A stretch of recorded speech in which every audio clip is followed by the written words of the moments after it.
One more thing that I need to cover before we get into the cards is what happens when we place these tiles. We've talked about placing greenery tiles or forest tiles. We've talked about placing oceans. We've talked about raising the temperature and all this. Well, what happens when you do that? Well, several things happen. Number one, let's look at a greenery tile. If I have 8 plants and I spend 8 of those plants, I can buy myself a greenery tile.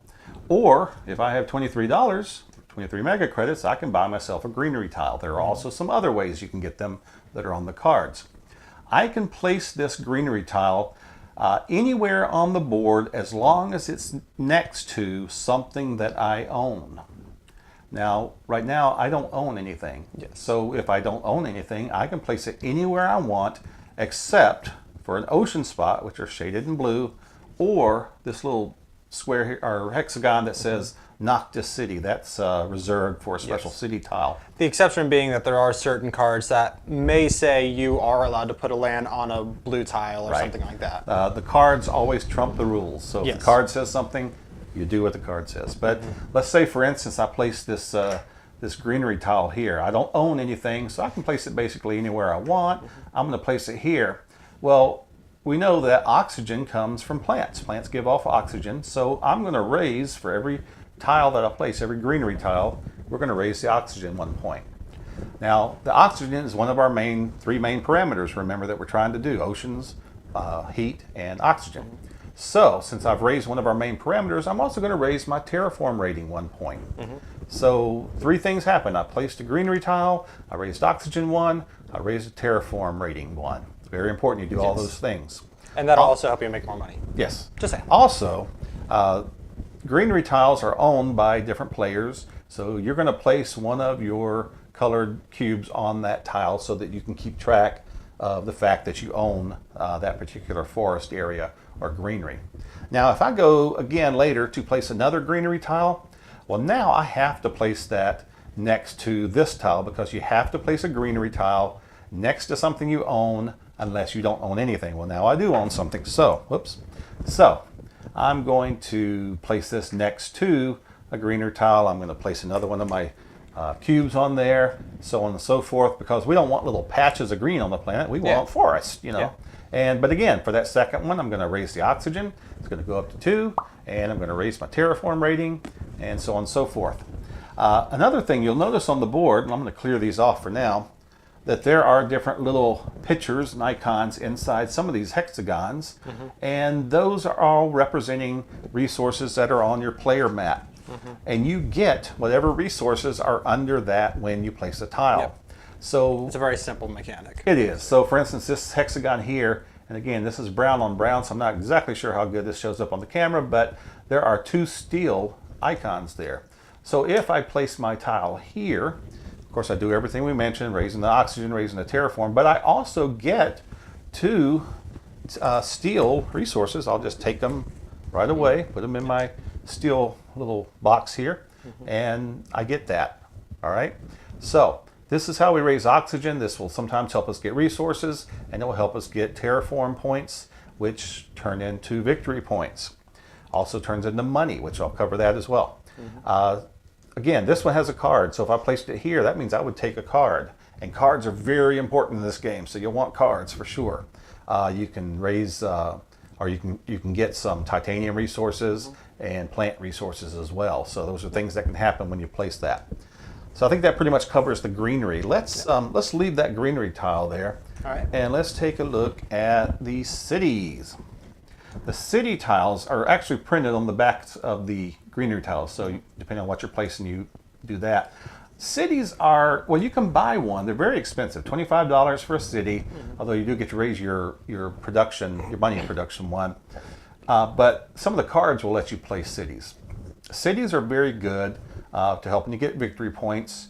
However, they don't raise oxygen or anything like that. So if I place a city, I'm not going to get a heat increase. I'm not going to get oxygen. I'm not going to get a terraform rating point. But it will help me get victory points towards the end of the game and help me accomplish some other things as well.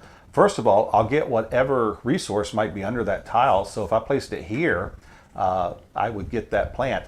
I don't have to place this next to something I own. I can place it anywhere I want except next to another city. So that's the only caveat with the cities. You can't place it, of course, on an ocean tile, and you can't place it next to another city.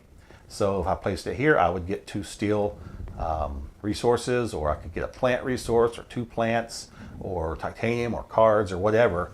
And of course, once again, I will place one of my markers on there so everyone will know that I own that city.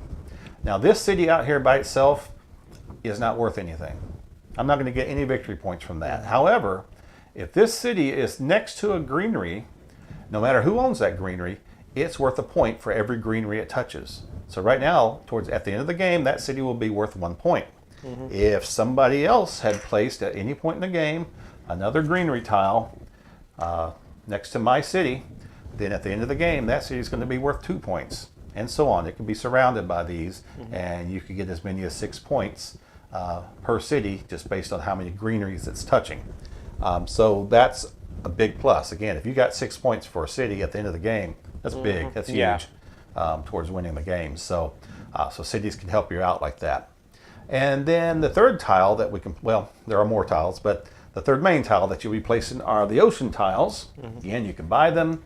You can get cards that will help you get them.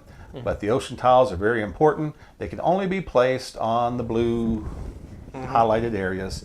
Again, they don't have to be touching anything. They don't have to be together. They can be together. Not any restrictions other than on the blue shaded area. So I can place it there. And of course, I would get the 2 resources, which in this case are 2 plants. Underneath, nobody owns the ocean.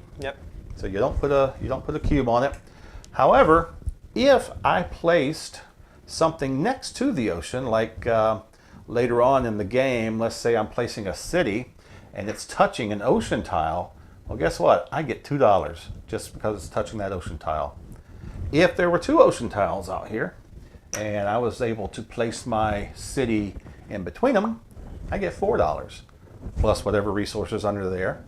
However, of course, that's not going to help my city be more valuable at the end of the game, but maybe that's not important to me right now. Maybe I need money. So placing cities next to water equals more money. Right. City next to forest, more points. So depending on what you need, that should help your strategy a little bit. Right.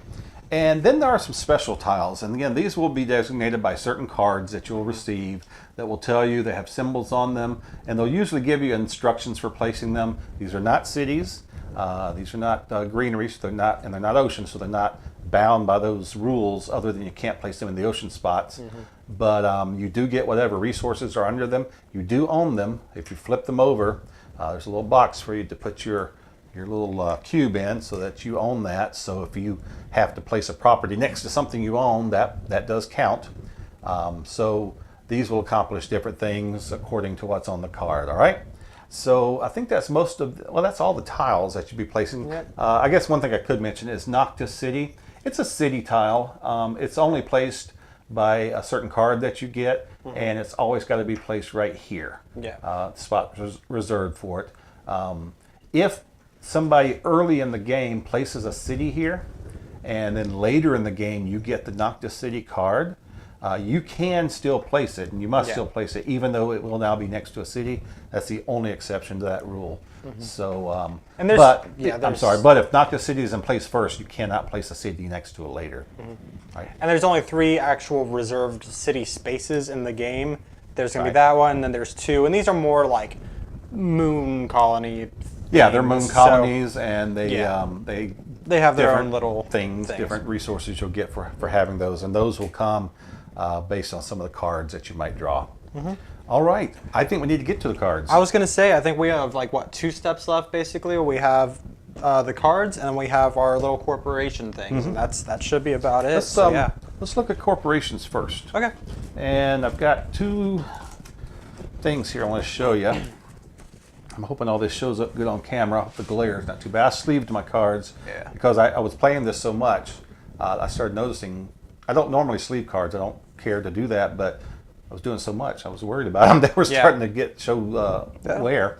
But anyway, so I hope that glare is not messing you up. This is a beginner corporation. A corporation is kind of like your character. If you played other games where you have a character, this is who you are. You are a corporation that's gone to Mars to terraform invest in it. And each corporation has different advantages, disadvantages. They have different starting monies and resources and special abilities. But the instructions mention these beginner corporations. For people who've never played the game before, you just get 42 mega credits and you get 10 cards to pick from, look through and pick from. I don't think I ever played with these. They're so simple. I don't find them necessary.